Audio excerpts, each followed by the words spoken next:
தைரியமும் தன்னம்பிக்கை தாங்க. இப்போ நம்ம தைரியமாக சில இடத்துல சில இதை பேசாமல் எவ்வளவோ இழப்புகள்லாம் வருது. அந்த தைரியத்தை நம்ம கொண்டுட்டு வரணும்னா அதுக்கு நமக்கு தன்னம்பிக்கை வேணுங்க. அந்த தன்னம்பிக்கை இருந்துச்சுன்னா தைரியம் தானாக எங்கேயும் செயல்படும். நம்ம சொல்ல வேண்டிய இடத்துல சொல்லதை சொல்லி நமக்கு எந்த இழப்புகளும் எதுவும் வராது. இதை பற்றி தான் ஒரு சின்ன கதையுடன் அலசல். ஹாய், நான் உங்கள் யோகா பாமா நந்தகோபால் பேசுகிறேன். அனைவரும் சிறப்பாக இருக்கிறீர்களா?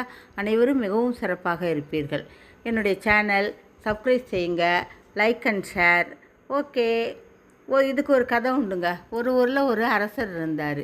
அவர் ரொம்ப நல்லா சுறுசுறுப்பானவர், நல்ல ஒரு திறமையானவர், எல்லாமே நல்லா இருக்கும். அவர் டெய்லி காலையில் சூரிய உதயத்தை பார்த்துட்டு தான் எழுந்திருப்பார். இப்படி இருந்துக்கிட்டு இருக்கிறப்ப டெய்லி அந்த ஜன்னலை திறந்து காலையில் சூரியன் உதயம் பார்ப்பார். இது பண்ணிவிட்டு பகல் முழுக்க இது பண்ணிகிட்டு இருப்பார். இப்படியே இருந்துக்கிட்டு இருக்கிறப்ப ஒரு நாள் என்ன பண்ணுறாரு, கதவு திறந்து சூரிய ஒளி கதவு திறந்த உடனே எழுத்தாப்பில் ஒரு பிச்சைக்காரனை பார்த்துட்டாரு. பார்த்த உடனே அப்போ அதுக்கு மேலே கண் எங்கே நமக்கு இது பண்ணுதோ அதை பார்த்துட்டு அப்புறம் பார்க்குறாரு சூரிய உதயம். ஃபஸ்ட்டு பிச்சைக்காரனை பார்த்துட்டாரு. பார்த்த உடனே இவனுக்கு பயங்கரமாக கோபம் வந்துடுது. இவ்வளோ நாள் நம்ம சூரிய உதயத்தை தானே பார்த்தோம், இன்றைக்கி இவன் நிற்கிறானே அப்படின்னு சொல்லிட்டு ரொம்ப கோபத்தோட டக்குன்னு திரும்புகிறாரு. அப்படியே கதவுல இடிச்சிக்கிறாரு. கதவுல இடிச்சிக்கிட்ட உடனே கதவு நெத்தியில் அடிபட்டு ரத்தம் வருது. உடனே என்ன பண்ணுறாரு, அதே வேகத்தோட கோபத்தோடு வேலைக்காரர்கள்லாம் கட்டு போட்ட உடனே அந்த அரசர் சொல்கிறாரு, போங்க அந்த பிச்சைக்காரனை பிடிச்சி இழுத்துட்டு வாங்க அப்படின்னு சொல்கிறாரு. அவனால் தான் எனக்கு இன்றைக்கி அடிபட்டுச்சு, போங்க போய் கூட்டிகிட்டு வாங்க அப்படின்னு சொல்கிறாரு.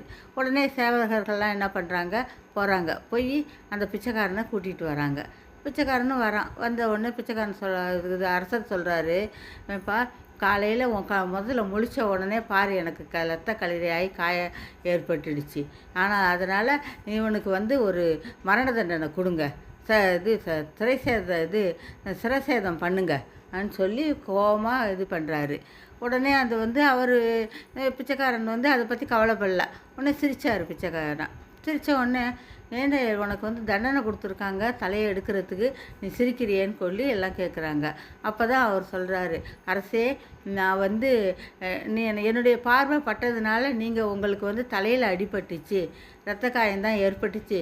உங்களை நான் பார்த்ததுனால என் தலையே போக போகுது, அதுக்கு நான் என்ன பண்ணுறதுன்னு கேட்குறாரு. அப்போ தான் இந்த அரசர் உணர்றாரு.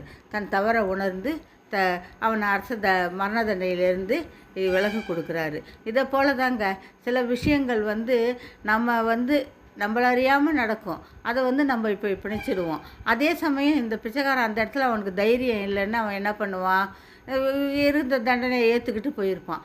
எது நடந்தாலும் சரின்னு தைரியமாக தன்னம்பிக்கையோடு அவன் சொன்னதுனால தான் அவனுடைய தலை தப்பியது. அரசனும் தன்னுடைய இதை உணர்ந்தார்.